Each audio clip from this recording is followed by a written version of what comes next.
Hi, everybody. Today is Tuesday, March 18, 2025, and our friend Scott Ritter is back with us. Welcome back, Scott. Thanks for having me. Let's get started with this tweet that Donald Trump he tweeted in 2019. He said the United States has spent $8 trillion fighting and policing the Middle East. Thousands of our great soldiers have died and been badly wounded. Millions of people have died on the other side. Going into the Middle East is the worst decision ever made. And here is 2025 and the new Trump 2.0. How do you find the way that he's trying to deal with the Middle East? Stupid, asinine, insane. This is extremely disappointing because that Donald Trump was updated. Look, let's just clear the air here, because there's a lot of people, out there. I told you so. I told you so. I knew best. And I'm like, well, screw you. So what? You're gloating because there's dead children? You're happy because there's dead children? I told you so. See, dead children. People that believed in Donald Trump were trying to avoid dead children. And there's just a lot of people out there that seem to be angry that at some point in time, I and others said, hey, why don't we give this a shot? Why don't we, take him at face value and see if in fact he's serious about doing this and promoting, the concept of peace, because you can do better than going back to 2019, Nima. You know this. You know that recently, I think it was in December, he posted video clips of Jeffrey Sachs that was condemning Benjamin Netanyahu for getting America involved in those wars that Donald Trump was condemning. You know that, and your audience knows as well. All right? That's the Donald Trump I was supporting. The man that said, I'm not going to fall into the trap of Benjamin Netanyahu. I'm not going to get America dragged into yet another Middle East conflict, this time with Iran, that ends up with dead Americans, trillions of dollars expended. That's the guy that I was saying, all right, let's give this a shot. Let's see if he can do this. We always knew this was going to be tough. I mean, the United States is so deeply entwined, entangled in this Israeli mess, this Zionist philosophy, this, however you want to articulate what the state of Israel is, and how it has insinuated itself into the American body politic, that making peace was always going to be a mission impossible. I mean, but what was the alternative? I mean, the Biden administration was knee deep in a genocide of its own making. At least Donald Trump stopped the genocide. And I just challenge anybody to say it. He stopped it. Can you contradict me on that, Nima? Donald Trump stopped the genocide. Can you say no, he didn't? Don't tell me what happened yesterday. I'm talking about when he was the power behind bringing a ceasefire that had Palestinians dancing in the streets of Gaza in joy. Donald Trump did that. All right. Now, moving forward, he has to deal with the complexity of an Israeli government led by Benjamin Netanyahu, the man who Donald Trump singled out as being responsible for dragging America into war. So one would think that having articulated a posture that said, I know the problem, and the problem is Benjamin Netanyahu, and I'm not going to let him take me down the path of prior presidents whom I condemned for getting dragged in the wars, you could say, okay, if that's his foundational thinking, then everything he's doing up here is tactical in nature, meaning that he's dealing with situations as they arise, complicated situations that no American president has been able to solve ever, and he's trying to move things. So you give him the benefit of the doubt. You say, well, that's a hell of a statement you made about Gaza there, putting 100,000 American troops in there and forcefully, evicting the Palestinians. Um, how does that equate with what you said? Well, then you have to say, well, maybe he was looking for a counter proposal, and lo and behold, a counter proposal shows up, and you say, oh, maybe the concept of tactical maneuvering to achieve a strategic objective, maybe it makes sense. And so you go on and you see him, taking a harsh stance against the Iranians, irrationally harsh. But I mean, wasn't that stance he took about Gaza and the depopulation of Gaza irrationally harsh? And yet it resulted in a counter proposal. So you say, well, good Lord, okay, trying to look at past, actions. Maybe he's just setting the stage to compel Iran into taking a different tact, one that maybe the indirect approach. Again, because you're always scrambling trying to figure out what the hell Donald Trump's doing, because his statements make no sense. They're way out here, except when you relate them to the foundational philosophy that you have articulated in your tweet. To avoid a war, you're like, gosh, how do we square the two? We have to assume that what he's doing is not to get us into a war, but get us out of a war. Maybe recognizing the difficulty of American-Iranian relations right now, he's deliberately trying to drive the Iranians into the hands of the Russians. It appeared that's what they were doing. The Iranian president said, we will never deal with you, America, but we will deal with others. And, he was having a conversation with Vladimir Putin about how to resolve Gaza and how to resolve Iran. So you could, it's not a stretch of the imagination to say maybe he's punting to Putin, to let Putin take over this thing to achieve the ultimate result of denuclearization and peace. And then the Israelis break the ceasefire and bomb Gaza. This could have been stopped by Trump. Didn't have to happen. But it appears that the United States is 100% behind this action. And now we see the United States carrying out actions against the Houthi, because the Houthi, of course, have always linked their actions in the Red Sea as being linked to Gaza and the humanitarian situation there. And if Israel breaks the ceasefire, the Houthi begin to attack. And so now we've doubled down on that, and it appears that we are moving in the direction towards conflict with Iran. So the very thing that Trump said he wasn't going to allow to happen, that he was cognizant of, the forces that drag us in that direction, and he gave it a name, Benjamin Netanyahu. He's basically allowed Netanyahu to put him in a position where America is heading towards another Middle East conflict that will cost American lives and bankrupt us. And this one could get even worse. This could be the ultimate bankruptcy machine.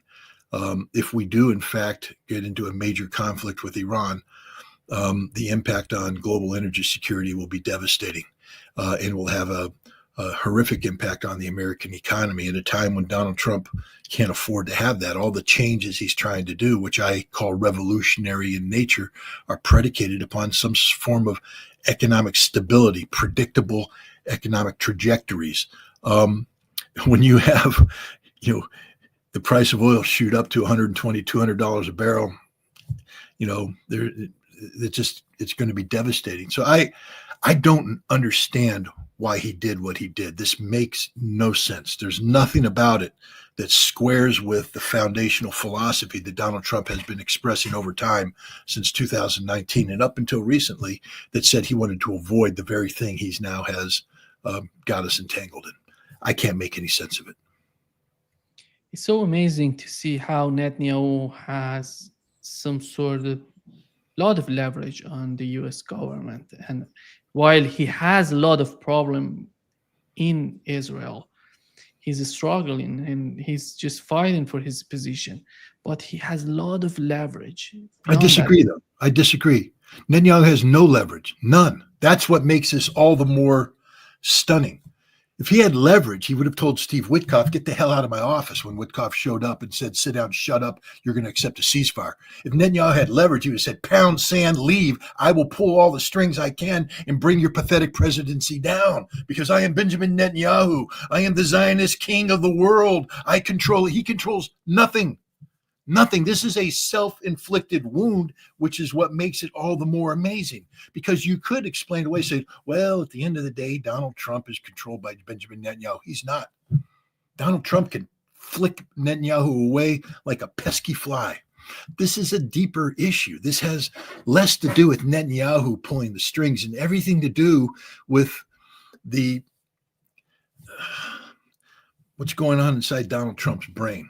This concept of peace through strength. That's the problem. It's not Benjamin Netanyahu. Netanyahu is a nobody, a nothing. Literally, he has no power. You tell me, what can Benjamin Netanyahu do right now? Name one thing he could do right now that causes Donald Trump problems. Name it. Go. You can't. I can play the Jeopardy theme song all day long, and you can't tell me anything. What? He can, they can put $100 million into the congressional race. That ain't for 2 years. We just had the election. That card's been played. Done. He can impact the selection of the cabinet. Already been done. Miriam Adelson can make a phone call. She'll never get through. She already gave her $100 million. Too late. Benjamin Netanyahu can do nothing. Nothing. We can do everything. We can hit the off switch on everything and make that pathetic little nation go away. But we don't. And we don't for a number of reasons. Because we are heavily addicted to Israel because of the political, insinuation that's taken place in America. But none of that prevents Donald Trump from saying to Netanyahu, sit down and shut up. We would not be where we are today had Donald Trump picked up the phone and said, hey, Bibi, open up the borders, let the humanitarian good in. That or I shut off all the switches. I mean, it's the easiest phone call to make. He didn't make it. Why? Because Bibi has power over him? Nope. Because Israel provides the predicate for Trump's grand vision of stability in the Middle East. This is a Trump problem, not a Netanyahu problem. You see, Donald Trump has built a vision of Middle East peace and prosperity that is contingent upon Israel normalizing relations with other nations. We know this because that was the heart and soul of the Abraham Accords. That's what it was all about. And it almost happened. On October 6th, 2023, we were talking about the potential of normalization of relations between Israel and Saudi Arabia. That would have been the ultimate victory. When Joe Biden in September of 2023 at the G20 meeting in India came out and talked about the India-Middle East Economic Corridor, Netanyahu got up and gave a speech where he said, this is the greatest moment in modern Israeli history. The greatest moment. Why? Because it took Israel out of being this cancerous body that's causing conflict all over and elevated it into a major, regional economic player that was driving the well-being of the region, that it was becoming insinuated with all the other players, so much so that it could never be excised out. It meant Israel was permanent. Greater Israel was permanent part of the Middle East. The greatest moment in modern Israeli history. And Donald Trump was the architect of that. Even though Biden was the president, Donald Trump started that. And in Donald Trump's mind, he has to get back to that. That's the framework of peace that he's talking about. But it requires Israel to be the centerpiece because he's incapable of envisioning a structure of peace that minimizes Israel. His job is to maximize Israel, which means he has to end this conflict that Israel's in terms that are favorable to Israel. And this is the mission impossible. How can you have peace where, especially where Israel spent 15 months getting its, head bashed in by Hamas? Yes, there was genocide. I'm not there. Yes, the Palestinians, but Hamas wasn't defeated. Hamas won. It's not me saying that. The Israeli generals say that. Hamas won. Hamas beat Israel. And so now you're going to say, well, forget that. Forget history. Hamas must go away. Now, there's ways to make Hamas go away. Hamas knows this. That's why Hamas was part of the 14 Palestinian factions that flew to Moscow, that flew to Beijing to talk about creating a political singularity that would take the name Hamas off of the marquee and put something else up there. But Hamas would be intermingled down here. So they would stop being the headliner, but be part of, the main body. We could have gone that route. but we didn't, because see, that changes things. That now that the simplistic Abrams Accord, Israel is the center of everything, that model doesn't apply, and Trump didn't have an alternative model. And so he got trapped into this. It's not that Netanyahu trapped him. Trump trapped himself into this model because he was incapable of conceiving a solution that had Hamas emerging victorious. And what's troubling about that conclusion, which I buy into because I just made it, is he was apparently engaged in negotiations with Hamas, which is a step that no other presidency has taken. And that's what I don't understand. On the one hand, he is capable of taking these risky moves. Again, whatever you want to say about Donald Trump, he sat down, he negotiated directly with the Taliban to get out of Afghanistan. Nobody else was doing that. He did it. He met with Kim Jong-un. Nobody else did that. He did it. This is a man who is capable of breaking the mold in terms of standard diplomatic practices and going out and taking risks. Why couldn't he continue the risk taking? That's what I don't understand. That's what I can't comprehend. And it gets to the psychology again of peace through strength. And I guess he was feeling vulnerable. Maybe in his mind, he was being asked to make too many concessions to peace, and he needed to, reestablish the concept of strength. It's impossible to know. Is it possible that he can go out there and flex his muscles, then back off and say, "See, this is the potential of American military power"? The problem with it is that you're using this against the Houthi, who've been bombed by American military power by proxy or directly since 2014. They're not going to back down. I mean, we've started an existential fight with the Houthi, meaning in order for us to win, we have to destroy them. And again, I just want to remind people, Ansarallah and the Houthi, where does this notion come from? I'm not an expert on Islam. I don't pretend to be one, but my understanding is that the Houthi provided safety to the Prophet Muhammad when he was transiting the area. They are the protectors of Islam. I mean, and this is part of their very essence. We're not playing with, simple hill folk here. We're playing with people who are actually very sophisticated, who can build sophisticated weapon systems, who have imbued into them a notion of Islamic purity, not fanaticism like the Wahhabists or, head chopping, but purity, meaning that they are driven to support those who need support. That's why they're supporting the Palestinians, because they believe in this. They believe that it is their duty, their responsibility to do this. And we're going to bomb them into submission. We're going to bomb people who believe that by giving their life in defense of this pure mission they have, they will go to paradise. They believe this. Where are the advisors to Donald Trump? Where are the people who are supposed to be telling him, "Don't do this, bad move, boss"? Well, we know it's not going to be Pete Hegseth. He's the one who's out there, speaking about, I forget what he said. It's the equivalent of, "We're going to bomb you into submission." We're talking about peace through strength. Right. But he said, "We're going to pummel you and do all." Marco Rubio, he has no understanding of the region of the Houthi. Tulsi Gabbard, God bless her.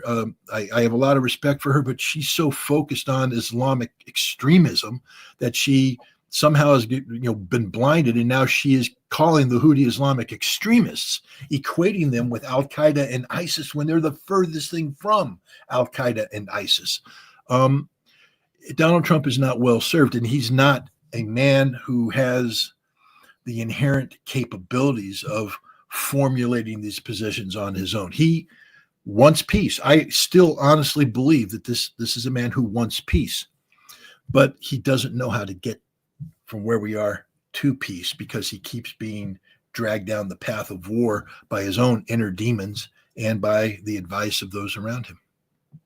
Here is what Hegseth said that you mentioned. This campaign is about freedom of navigation and restoring deterrence. The minute the Houthis say,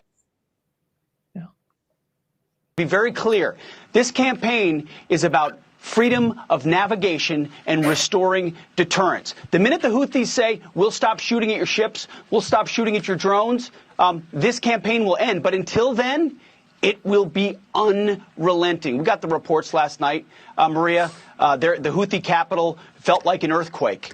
Dozens and dozens of precision-heavy munitions dropping precisely on the targets that we wanted to hit, sending a very clear message. And the message is clear to Iran as well. And the president said it in his truth. Your support of the Houthis needs to end immediately. We will hold you accountable as the sponsor of this proxy. And I echo his statement. We will not be nice about it. This is not the Biden administration. The message is clear. We will come after the Houthis until they stop shooting at our ships, and the Iranians better stay out of it. You know, when he's talking about the Biden administration, it seems to me that he doesn't know. I don't know if they have provided him with the information about the fight that the Biden administration had with Houthis. They have been bombing Houthis, and it wasn't just the easy way. They did everything possible to fight them. But it seems that Pete Hegseth comes out and says, no, the way that we're dealing with Houthis is totally different. They haven't seen anything like this that we are doing to them. How do you think that he knows what has happened during the Biden administration? I'm sure he's briefed on it, but this is a man who has an irrational belief in the supremacy of American firepower. Look, I've served in the American military in times of war, in times of peace. We are very capable. In some ways, we're the most capable military on the planet. There's no other force in the world that can project military power globally like the United States of America. No other military could do what we're doing in Yemen. I'm not saying that's a good thing. I'm saying that we're unique in that ability. And so sometimes with the capabilities comes, a cockiness that borders on irrational. But I'm also somebody that I was an intelligence officer who spent a lot of time doing targeting. And I am intimately familiar with Central Command, which is running this conflict, and the inadequacies of their intelligence staff. I know for a fact that Central Command has a tendency to do a lot of speculation.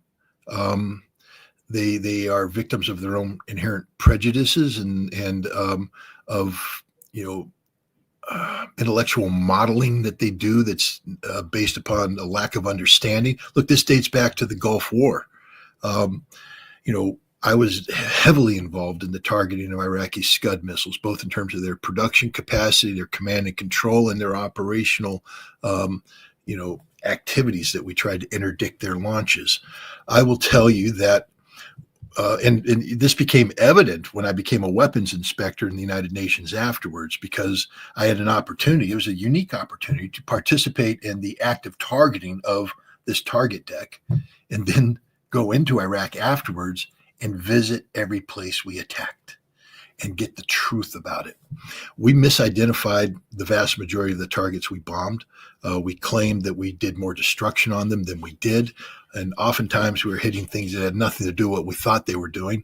And when it came to mobile relocatable targets like the Scud missile, we blew up more Bedouin tents, more truck stops, more buses, more fuel tankers, more private vehicles than we did Scuds. We didn't kill a single Scud launcher in the entire war, despite diverting thousands of combat sorties dedicated to that task.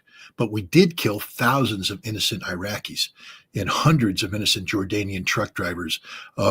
We slaughtered Bedouin families because we mistake a Bedouin tent filled with sheep, because it was wintertime, so they bring the sheep at night, and you get a heat target that looks cylindrical, so you bomb it, saying, I got a Scud missile. No, you didn't. You killed a Bedouin. And when I say Bedouin family, I'm not talking about, a single nuclear element, father, mother, some kids. I'm talking about a collection of families that come together. So it's not just 5 people you killed 35 people in a tent together with their means of living. We did this over and over and over and over again. And we never learned the lesson. It was repeated in Alaska. It was repeated in Afghanistan. It's repeated every time we go to war. We don't understand the people that we're targeting. We don't understand how they operate, what they're doing. The Houthi have been, again, Pete has to understand this. The American intelligence that's used to create the targeting wasn't invented yesterday. It's been actually applied on the Houthi target since 2014, when we started supporting the Saudi campaign against the Houthi. And we have been using American intelligence, the totality of it. Central Command has been behind this the whole time, collecting on the Houthi, turning that into targets that we turn over to the Saudis, who then bomb them using American airplanes and American bombs. So this campaign that Hegseth is running right now is not something that just happened yesterday. It's been going on since 2014, and we haven't beaten the Houthi yet. And now we're suddenly saying that if we just ratchet it up, how do you ratchet it up? Again, I've been there. I understand what happened. Find me more targets. What do you want? More targets? That just means I have to become more creative and looking at things I don't understand. And so now you start saying, well, gosh, what are we looking for? A truck park. Oh, here's a truck park. Here's a truck park. Here's a truck park. And we bombed those, but all we bombed was truck parks. They're not what we thought they are. They aren't the source of the mobile launchers. What are we looking for? Underground facilities. Well, look, there's a door into the side of a hill. Let's bomb that. And we just start bombing things we don't understand. We don't know what we're doing. We give them names. We get incomplete, cause effect. We get signals intelligence where they talk about, the Al Mamoun factory. But now we look where it is, but there's an Al Mamoun water distribution center, but we just see Al Mamoun. We say, there's the factory. Bam, we had a water distribution center, kill a bunch of civilians. We didn't do anything. This is what's happening right now. Hegseth, he's shaking the Capitol. Congratulations, Pete. You drop enough bombs, you make the ground shake. If you think those people are scared, look what's happened in the streets today of that city, filled with millions of Yemenis, of Houthis or Ansarallah saying, no, bring it on. We're here. We're willing to, they'll do this forever. You will never break them, ever, ever. What will happen though, Pete, and I'm just predicting the future here, this is going to become a horribly expensive campaign. The Biden administration found that out too.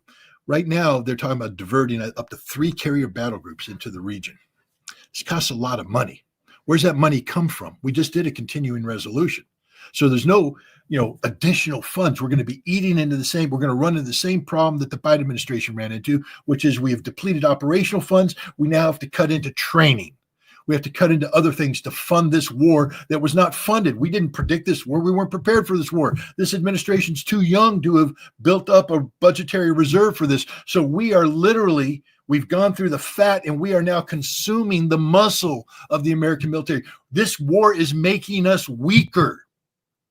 We are expending munitions for which we don't have an industrial base geared up to replace. How long are we going to fire multi-million-dollar cruise missiles at targets we don't understand? We will run out of bombs before the Houthi ever quit. And then what? We're going to take this on to Iran? I mean, we're going to find out the hard way that Iran isn't the weak nation. I mean, here's the other problem that we have. There are people telling, Trump, Iran's a house of cards. Blow hard and they go down. Now, normally I would say, well, how stupid can you be? Except we just had Syria go down. And who amongst us predicted that? No one. No one. There's not a single person in the world that said Syria's going down like a house of cards. And down it went. So now, I haven't been to Iran in a while.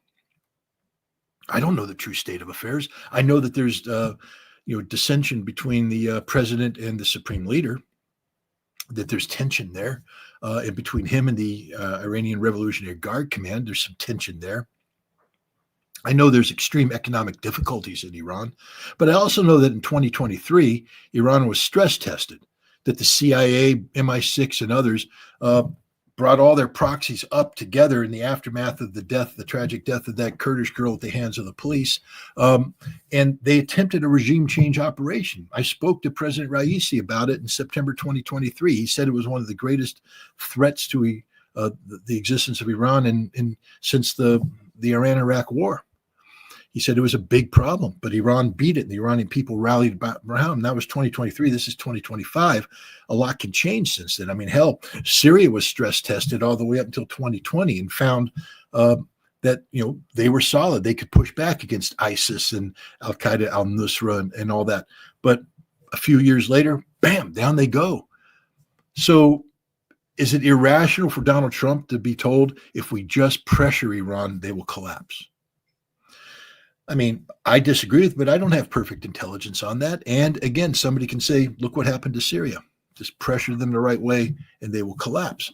So maybe that's what's driving him right now. Maybe what Donald Trump is trying to do is take a shortcut, basically saying it was too complicated to negotiate with Hamas and all this. We're going to take down Hamas, collapse Iran, and then peace will break out all over. I don't know, because he hasn't done a good job of articulating what this strategy is. And his spokespeople, I mean, other than Pete Hegseth talking about, shaking, the Houthi into submission through bombs, which is just stupid. He should know better. Where are the intelligence analysts? I mean, I'm not unique. There are people in there that they're smart. There's people that know how to put two and two together to connect the dots. Why aren't they standing up saying, this ain't going to work? Well, that means that the Trump administration has done what past administrations have done. Remove the professionals and bring in the ideologues, the yes men or yes women, people who are incapable of telling the president the truth and instead tell the president what he wants to hear, which is, if we just do this, this will happen. I don't know. This is very frustrating because I had hoped we were on a path towards peace. And right now we don't seem to be on a path towards peace. I can say that Iran doesn't have anything to do with Syria. It's on much more complicated. They have their differences, but that doesn't make any sort of external policy for Iran. They know what they're looking after. They're looking for, and the difference is the policy, that the way that they're gonna negotiate is not something substantial, Scott. Is not something that would collapse the Iranian government. I know that. I'm saying that the Trump administration, again, first of all, Nima, understand this. I'm speculating because the Trump administration hasn't put out a white paper that says this is our strategy, this is how we're doing it. I mean, we can criticize the Biden administration all we want, and I made a career out of criticizing them, but at least they gave us a foundation of intellectual thought that said this is our policy, and I could look at it and go and then spend my life picking it apart, sniping, long range sniping, but Trump hasn't even given us that. We don't have anything. We are basing ourselves upon social media posts that are all over the map. Trying to follow a Trump press conference is an exercise in futility if you're looking for intellectual consistency. I oftentimes I don't like watching them because it just angers me. I mean, I get angry when I watch Trump speak because it's just irrational blustering, but you have to listen to his words because we're in the, back in the old days in Soviet times. I mean, honest to God, we had all the intelligence capabilities in the world, but people actually waited for, Victory Day or the, revolution celebrations in November to look at the reviewing stand and go, okay, where's Brezhnev? Okay, who's next to Brezhnev? Ooh, he moved one space over. What does that mean? What does that mean if this guy's there? Oh, this guy's not there. What does that mean? And they were doing this. This is criminology. I mean, Kremlinology. Literally the exact opposite of what an intelligence professional should be doing, which is reading, the statements and looking at how the statements, interact with actual policy and things. Instead, we're looking at photographs, seeing where people are and their body language and all that, trying to discern, because we had no clue. And so that's what happens with Trump. You have to listen to these asinine, inane statements he makes because it's the only clue you have. You have to listen to it and say, I'm hoping I hear something. Oh, and then you're hoping upon hope that is, an indication of real intent, that all the other crap that he said is just nonsense and bluster, and we're just going for this. It's very frustrating being a Trump analyst. It's an exercise in futility and frustration. When it comes to the way that they see the conflict with Houthis, here is what Rubio said, Scott. It doesn't seem that they have a clear message, clear sort of message to Houthis, or a clear image of what would be the future of this conflict. Here is what Rubio said. Have these people controlling which ships can go through and which ones cannot. And so your question is, how long will this go on? It will go on until they no longer have the capability to do that. So how they can measure that? How is that possible? It can't. Marco Rubio is an idiot. I mean, I hate the to say same that. sort of policy that we've been witnessing with Russia. They say we'd sanction Russia, fighting Russia in Ukraine, just Russia would collapse from within. Except I think this administration understands the difference is Russia has proven through 3 years of sustained combat that it is not a power to be trifled with. And there are consequences for getting peace wrong with Russia, which is why I think right now they're speaking. President Putin and Trump are speaking as we're recording this. So I don't think the phone call is Trump.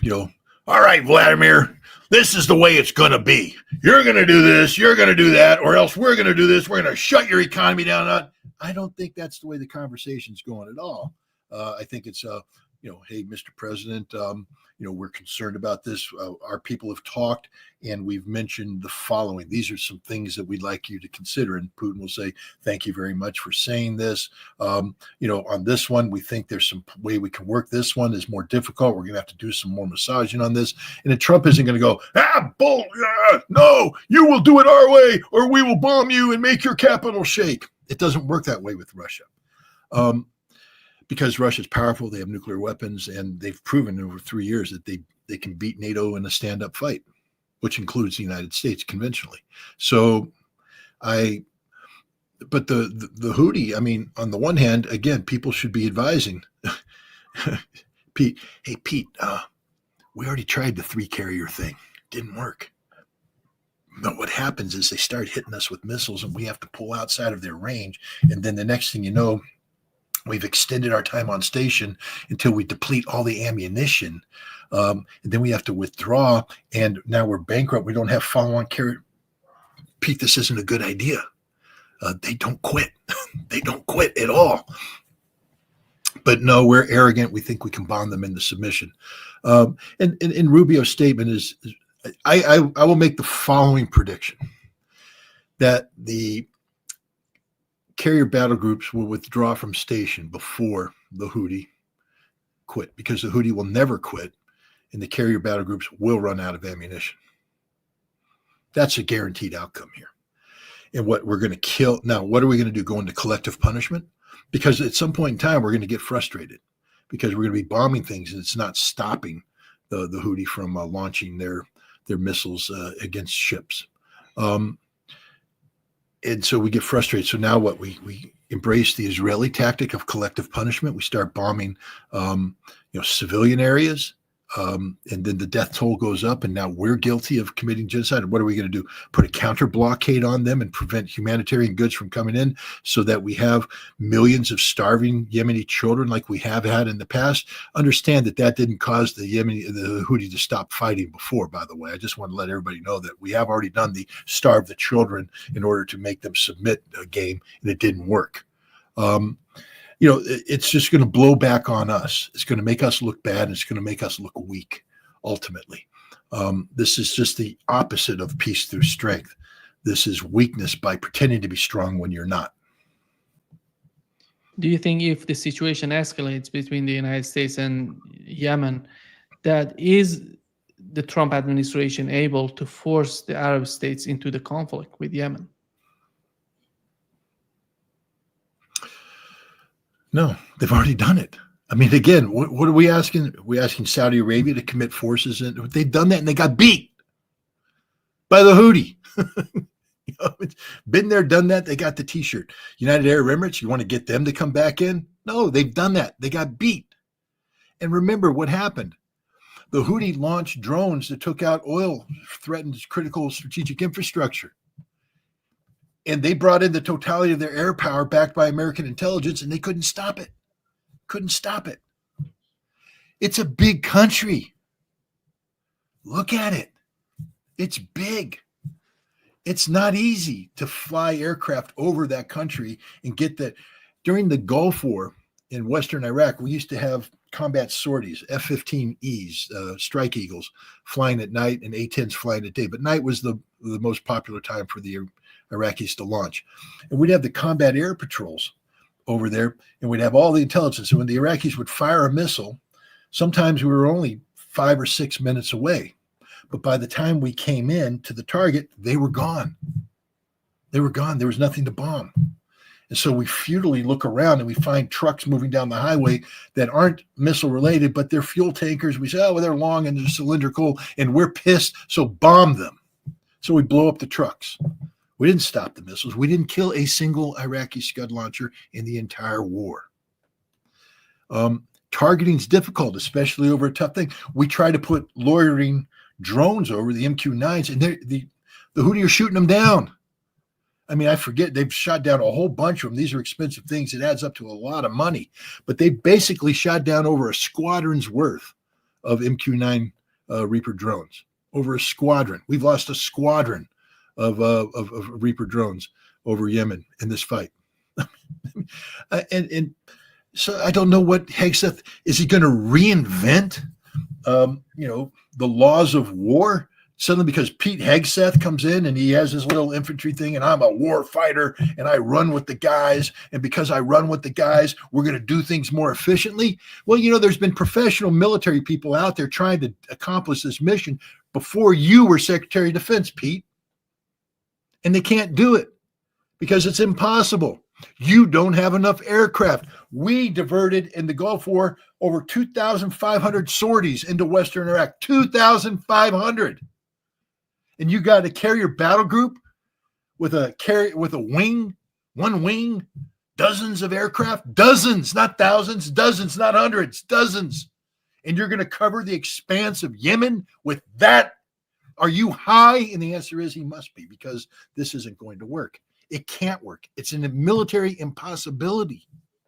We don't have the resources to begin to do this. We would have to literally bring in almost the totality of America's existing strike capacity and base it on land bases around Yemen and flood the zone 24/7, which we did in Western Iraq during the Gulf War, and we still didn't accomplish the mission.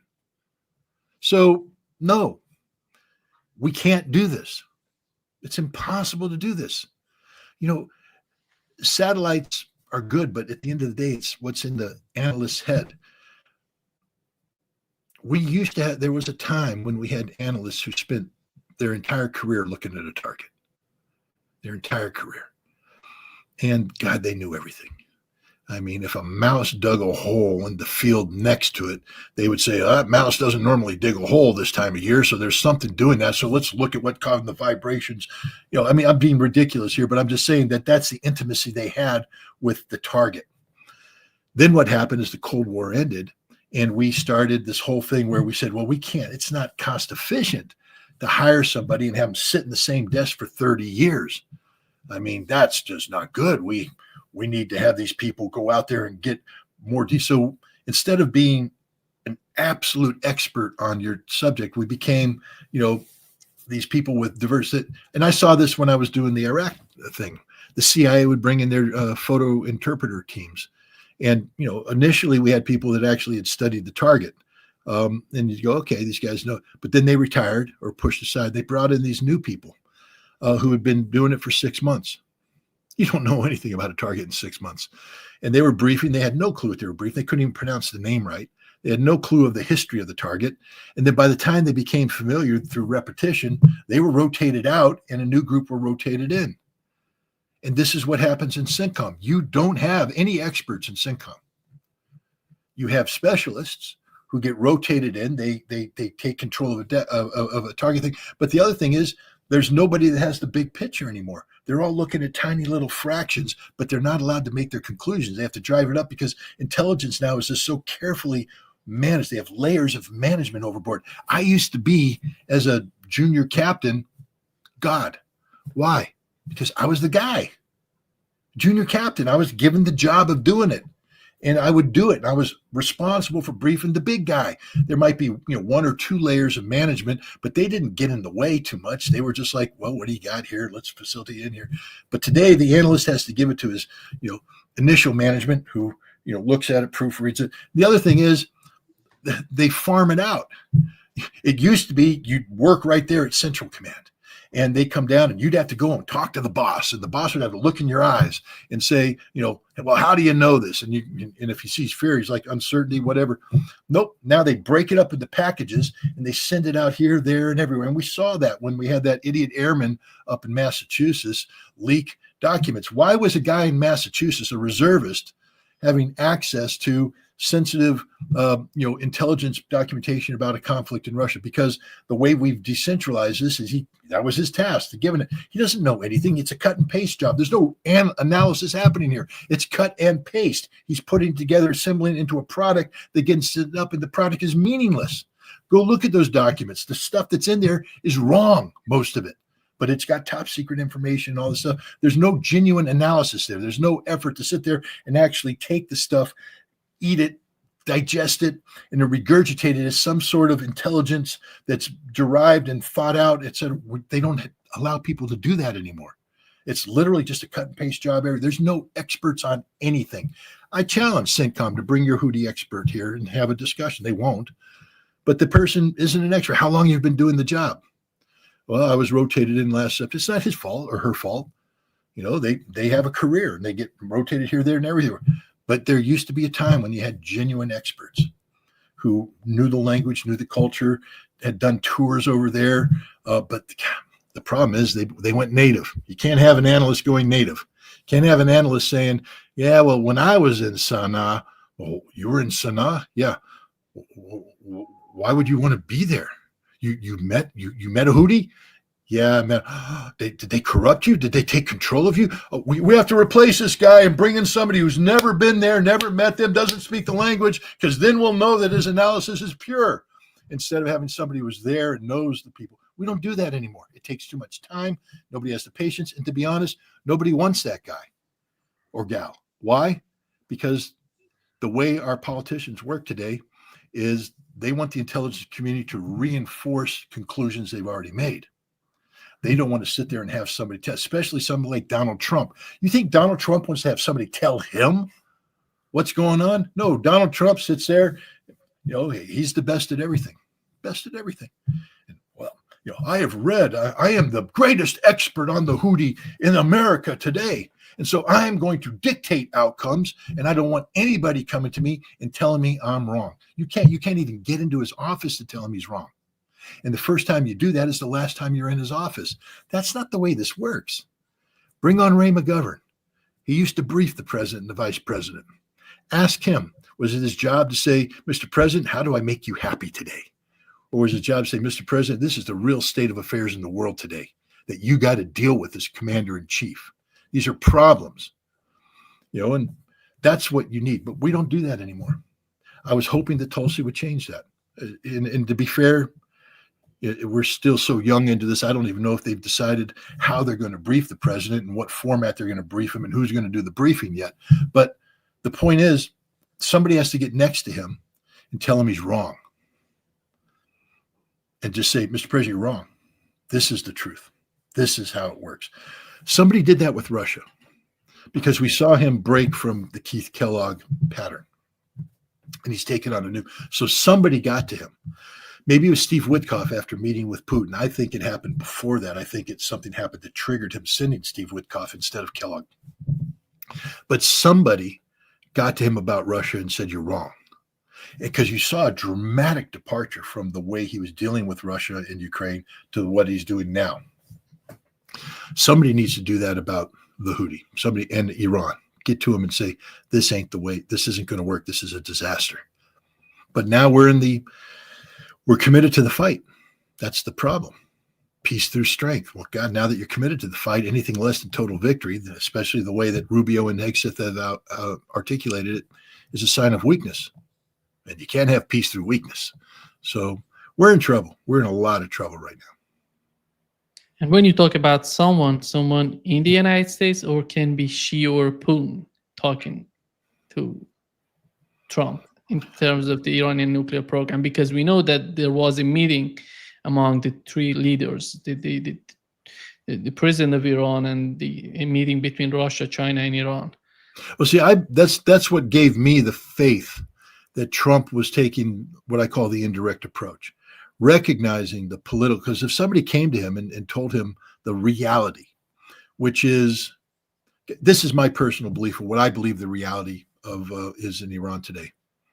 They desperately want good relations with the West, from the supreme leader on down.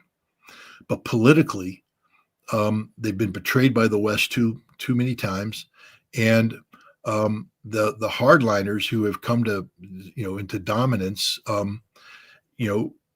they don't trust the West anymore. They don't trust the West at all. And so it's impossible for those who want better relations with the West to seek better relations with the West through direct interaction with the West. That's what the president wants to do, but he's not going to be allowed to do it. China and Russia have built trust within Iran. And again, this is reading tea leaves because I'm not familiar with the negotiating record between Russia and Iran on the strategic agreement that they've signed, but I do know that I believe there's clauses in there that talk about Russia providing nuclear power plants for Iran. This is big because that means that Iran is departing from its past posture that says we will build our own nuclear power plants and we will provide the fuel for these. Therefore, we need the entirety of the fuel cycle under our control. For Russia to come in and say, no, we're going to build these nuclear power plants and we're going to provide the fuel for these plants, it takes away the argument that Iran must have this for their national survival and national security. And I think that was done on purpose. The Iranians aren't stupid. They're very smart. And so to allow that to be in there and to embrace it and to sign it, it's a signal from the Iranians saying that we are creating an off-ramp from the position that we currently hold. And I believe that China is also involved in negotiating for the potential of an off-ramp. I was hopeful that Trump was briefed on this because he had conversations with Putin and that he would say, okay, then what I need to do is shut down the potential of direct negotiations between the West and Iran. I need to breathe legitimacy into the alternative, because as long as you're pretending that there's a potential venue between West Iranian negotiations that de-emphasizes the Russian off-ramp, it's not going to get the attention it needs. It's always going to be on the back burner or not even out of the refrigerator. What you need to do is shut down the potential of direct negotiations, and therefore the United States will turn to Russia. And before that was insane, but hell, now we got the United States and Russia working together in the Security Council to pass resolutions about Syria, to shut down anti-Russian resolutions that used to pass with American support all the time. We're in a new age, and if they continue diplomatic improvements, we're seeing the potential where the United States would be willing to hand off to Russia the responsibility for taking the lead, at least initially, on getting the Iranian nuclear program restructured in a way that doesn't make it conducive for escalation into a military program. Because that's all we want. That's what Trump says he wants. He's not after regime change anymore. He wants to get rid of that and get Iran back on the track of lifting sanctions and being part of the normal world. I take him at face value. So there is this potential of Russia and China helping the United States out. And as you said, Iran sat down with those leaders, I think that this was the direction that that we were heading. I don't know how. Right now, we need smart people to give the United States an off ramp. This is what we need. And to be honest, the way this thing is cured is we get Israel to stop bombing Gaza and to resume the ceasefire and to send humanitarian goods back in. That cures. It doesn't cure the whole thing, but it stops the trigger for the Houthi. And then once you can get the Houthi to back off, then you can move in and try and create a framework that, doesn't allow for hair trigger responses like this. And then, once Iran has better relations and stuff, we could gradually simmer down tensions in the Middle East so that, we don't have the ever-present threat of Houthi intervention or Israeli intervention. But the first thing that has to happen, the only way this gets solved, it's not going to be solved through military strength. The only way this gets solved is the way it was solved to begin with.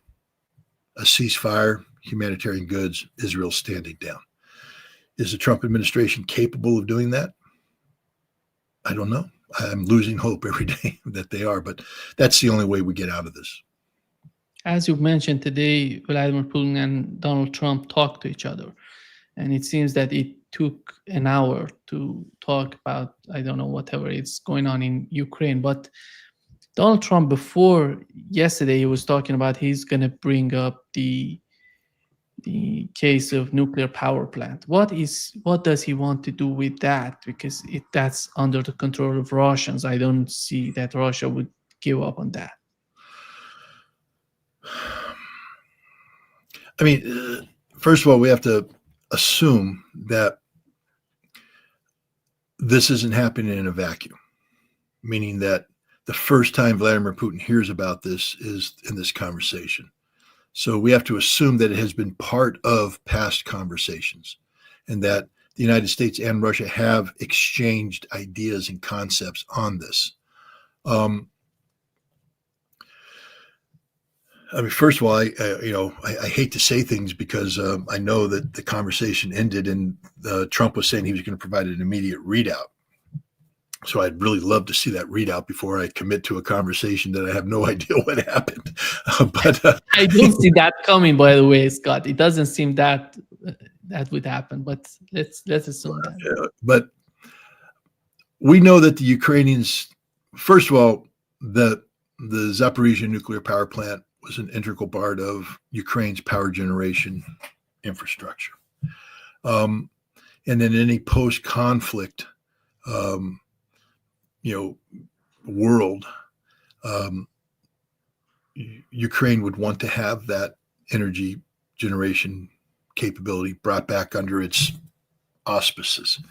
So there could be a negotiation that allows for some sort of joint operation or let the Ukrainians operate it as part of a joint commission that sees the power not only go to Ukraine, but also be shared with the other regions that it used to be plugged into, some sort of normalization of this where the Ukrainians save face, a face-saving gesture, a nod towards sovereignty. I think that I don't know if the Russians will yield territory that they're on.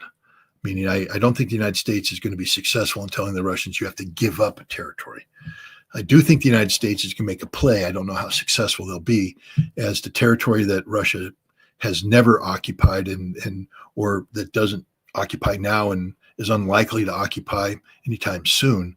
That this be called Ukraine. For instance, the right bank of Kherson. Now, every Russian watching this is going to start throwing darts at my photograph on a wall and calling me bad names. I'm not the one making the connection. I'm just saying that I think that's part of the argument that the Trump administration is going to make.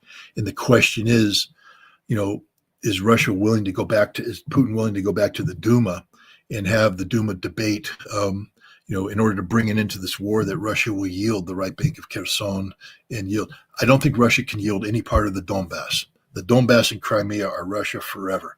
But we know that Kherson and Zaporizhia weren't intended. They were going to be returned as part of the Istanbul communique, and it's only because of the referendum. But the referendum, the results should be respected to the extent that what Russia controls is what Russia owns. But to bring a peace to this, the idea that Ukraine now is to give up territory that it's successfully held onto through force of arms. I don't know if that's an area where Russia will be willing to compromise or not. I think it's an area that the United States is going to be pushing Russia to compromise. And again, it depends what the United States puts on the table to compensate. If you told the Russians that by buying into this, by treaty, we will get international recognition of Crimea, the Donbass, and these territories, and there will be no chance of anybody saying that it's just temporary.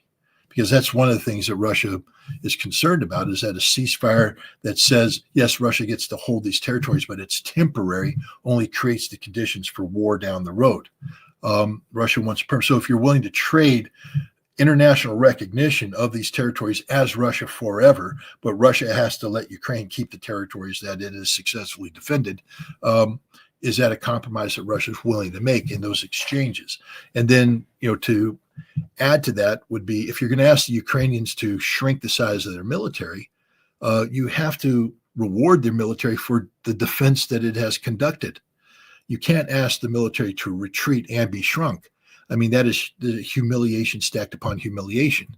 I'm not saying that, from a Russian perspective, the Ukrainians don't deserve to be humiliated, but from a peace perspective, you don't build from that. So maybe the idea is that if you're going to put pressure on the Ukrainians to reduce their military, that you acknowledge that their military actually defended Ukraine successfully in areas in Kherson, in Zaporizhia, and you give them that credit so that when the military is reduced, it's done as a matter of honor, that they can say, we successfully defended Ukraine. We have some honor attached to this what's happening to us right now. Denazification is going to be an issue. How do you get to the elections, and who's going to be qualified to be in the elections? And how does Russia have guarantees that the next president will in fact work with the Duma to create constitutional amendments or changes in the constitution, maybe a new constitution that gives the Russian population of Ukraine the rights that the Russians have demanded they have, right to their language, religion, their culture, not to be oppressed? And how do you outlaw the ideology of Bandera, this Ukrainian nationalism that has taken Ukraine down the path of destruction? How do we get there? I know Russia has identified people that it would like to bring in, but again, that's a big ask on the part of Ukraine and Europe if you're not giving Ukraine anything in return. Odessa, how do you deal with Odessa? I mean, Odessa cannot stay with Ukraine if the British get to build a military base there. So there has to be demilitarization, no NATO presence. And I'd say there has to be maybe a joint commission. The Russians have to get into Odessa and be part of that, at least for a little while, to make sure that it has been demilitarized. Buffers in Sumy, and along the line of contact, you have to physically separate the Ukrainian military from that. Who's going to monitor that buffer? What troops are going to go in? It's not going to be the British and the French or anybody from Europe. So who's going to come in? And then what are the mechanisms of reporting, and how do you all nail that down? There's a lot out there that's going to require compromises on both sides. But ultimately, Russia has to get its strategic objectives: no Ukraine and NATO, demilitarization, denazification, and permanent recognition of Russian borders. I think that most of these issues had been talked about. That's my guess, is that most of these issues had been talked about, and that this 1 hour conversation was to nail down the details and identify any potential outstanding issues so that they could be focused upon for rapid resolution. I think Russia is serious about bringing this conflict to an end, but it has to be done in a way that, gives Russia what it wanted when this conflict started. The key question is, what is Ukraine going to get out of this? I don't think Ukraine gets to keep a Zelensky type presidency or things like that. But you have to be careful how you deal with Ukraine, because if it's done too harshly, too one-sided, you're never going to get Europe to buy into this. This has to be done in a way that Europe saves face, meaning, if it weren't for our intervention, Russia would have had all of Ukraine. But because we stood strong against Russia, the peace settlement, we've retained, aspects of Ukrainian sovereignty, this, that, and the other thing. Who knows? Maybe Russia has to go back to its pre-war stance that Ukraine, could join the European Union at some point. But now the European Union stopping being a political economic structure and starting to become militarized. Well, you can't replace NATO with the European Union and speak. So this is a complicated problem. And like I said, before I go too much further, I really want to know what the two guys talked about, so that there's some reality to my assessment, as opposed to me just pulling things out of thin air. Here is what White House said. They said that the conversation between Trump and Putin has concluded, and it lasted nearly 2.5 hours. It's a big conversation. Yeah, big conversation. It did many issues. Do you think that we're going to see the same sort of talk between the United States and Europeans, or at this stage they're not considering that? This is a problem between the United States and Russia right now. We have to, before we go to the Europeans, we have to have a finished deal, or something close to a finished deal. I'm encouraged by 2.5 hours. I am. When you originally said an hour, I was like, that's not enough time. That's not enough time. But 2.5 hours is enough time. It means that they were working through details. And when you have leaders at that level working through details, they don't want to walk away with a no. They want to walk away with a yes, or we're going to get back to this one. We just have to work things out. So I'm encouraged by the length of the conversation. Remember, the length of the first conversation was 90 minutes, hour and a half. This conversation went on for an additional hour. That means that details, and they were trying. If this was a short conversation, that means that, because there's no way this was a short conversation and good. A short conversation meant that they couldn't find any common ground and the conversation ended. 2.5 hours mean that they were working together over this. That's a long conversation. And, it doesn't guarantee a successful outcome, but it at least shows that both sides were trying to achieve something good. And I don't know. I mean, you see the statement. Is it a positive statement? Is it a statement saying that, there were positive results?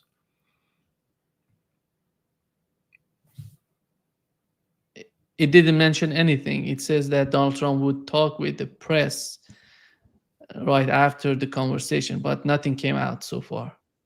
We don't know what would. Well, I mean, 2.5 hours. First of all, I think the first thing that has to happen is your team has to sit down and say, okay, what the hell just happened? What did we agree to? Because, it sounds to me like they have a structure. I've just, in past experience, you have a structure.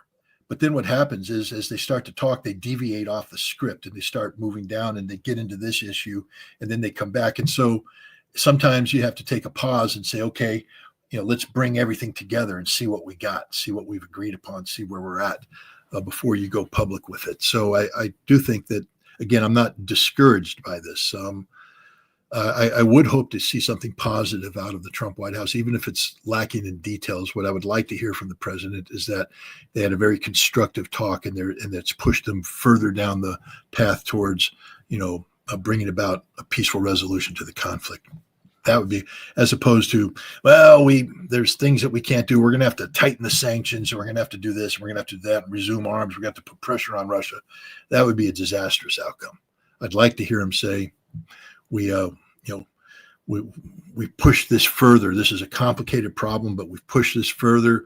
We've solved some problems. We've identified others, but we're going to work together on a solution to make everybody happy. I don't see them, again, I'm not in charge of this at all, but I don't see them taking an incomplete product to Europe. I think what you have to do is you have to nail down what you're going to nail down with the Russians. Now, if there's a problem, for instance, peacekeeping, let's say Russia agreed to peacekeeping in principle, but now you have to identify the forces. You may have to take that to the Europeans and say, okay, stand down, we're going to have peacekeeping, but you're not going to be involved in it. No European troops whatsoever. It's going to be, maybe look, Brazilian troops can be. I saw speculation on that. Brazilian, Indian, Chinese, South African. That's BRICS. Yeah. Yeah. Scott, do you think that Meloni said that the way that United Kingdom and France is dealing with the peacekeepers, with the case of peacekeepers and sending troops to Ukraine, doesn't make sense for Italy? But do you see the capability in the Trump administration? Do you see the leverage in the Trump administration to force United Kingdom and France to accept that, to get along with that, or we're going to see some sort of attrition between the Trump administration and these two key European countries? They're not key European countries. Let's not elevate them to that status. When the British can put 10,000 troops and that's it, you're not a key European country. And France can't put much more than that. You're not a key European country. They're wannabes. They want to be this. But notice every time they speak, everything, for instance, Keir Starmer says is predicated on an American backstop. And Macron, same thing. They know they can't do this without America backing them up. So I'm Donald Trump and I'm not going to back you up. I've already said that. Why do I care about anything you say? You're irrelevant. You're just talking to please yourself. I mean, it's like my kids. If Daddy, they're grown kids, and this never happened, but Daddy, we want to go to Disney World. We want to go to Disney World. So it's not going to happen. We're not going to Disney World this year. Well, Daddy, we put together a plan on what we're going to do in Disney World. And on day 2, you get to play golf. But we get to, guys, we're not going to Disney World. But Daddy, we have a plan and we've done the plan all you want. I don't care. We're not going to Disney World. Isn't going to happen. Starmer and Macron want to go to Disney World. And Trump has said, you're not going to Disney World. Isn't going to happen. I don't care what kind of plans they come up with. They're irrelevant. They can't get to Disney World by themselves. They need me to take them to Disney World. They need me to pay for it. They need me to do everything. So that's the reality. Europe is just so irrelevant at this point. It's not even funny. They're incapable of doing anything on their own.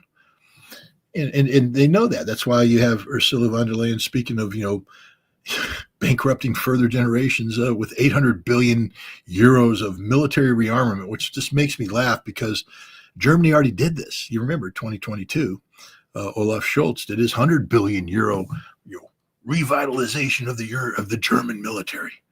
Wow. How'd that go? Made them weaker because they borrowed 100 billion from themselves, 14% interest rate, I think it was. And one of the first things that happened is started paying back the loan. So the loan went from 100 billion down to about 60 billion. So they're already out 40 billion. And then things had to be purchased over time, which means as they start to purchase, the loan comes due. They have to start making payments again. And by last year, they had run out of money and they had nothing to show for it. 100 billion euro for military rebuilding, and Germany had nothing to show for it. They were actually weaker because they asked for money to keep the programs going, and they gave them a budget that was below the cost of inflation, which means that the cost of doing business, the money you were given, is going to be down a certain percentage, and Germany had to cut. They had to cut capability. So they invested $100 billion, and they had to cut capability. Let me tell you the reality. Ursula von der Leyen is going, if they put through this 800 billion thing, that one, they're going to bankrupt themselves. It's going to be horrible for their economy. But in the end, they will get a dysfunctional military that is substantially weaker than the military they had going into this process. So they're going to spend $800 billion to make themselves weaker. That's the outcome. Because they're trying to fix a house that they think all it needs is a spare roof, or a new roof, maybe some new windows, and fix up the heating system. And what they don't realize is the house has black mold, termites, rusted through, the foundations cracked and collapsed. There's what do they call those? Holes that sinkhole under the ground. And as you start to move, the house is going to collapse in, and you're going to be left with all your money invested and no house. That's the reality of Europe's security situation today. They have a military that was built on a foundation predicated on Cold War realities that no longer exist. Their military has to be torn down and rebuilt completely. If they try to fix what they have by investing all this money into it, they're just going to blow through that money and they're going to get nothing in return. There is no European defense industry complex capable of replacing the United States. And our defense industry complex is a multiple trillion dollar venture. So right off the bat, they can't even afford to fix their defense industries. They think they're going to replace the F-35 is not a great airplane, but it's a 5th generation airplane. They think they're going to replace that with something built in Europe. The best Europe produces today are old 4th generation aircraft. They have no 5th generation aircraft capabilities. None. They're never going to get them. They don't have that. They don't have that capacity. And they can't produce the scale. The Europeans are insane, literally insane. Yeah. Thank you so much, Scott, for being with us today. Let's see what would happen, what would come out of the conversation between Trump and Vladimir Putin. Yeah, I'm looking forward to that. It's either going to make my day or I'm going to go get drunk. I would be so much optimistic if they can get some sort of agreement that would influence. I believe that would influence the situation in the Middle East in a positive manner. Stability generates stability. Yeah. So yeah, I agree with you. Yeah. Okay. Thank you. Take care. Bye-bye. Bye.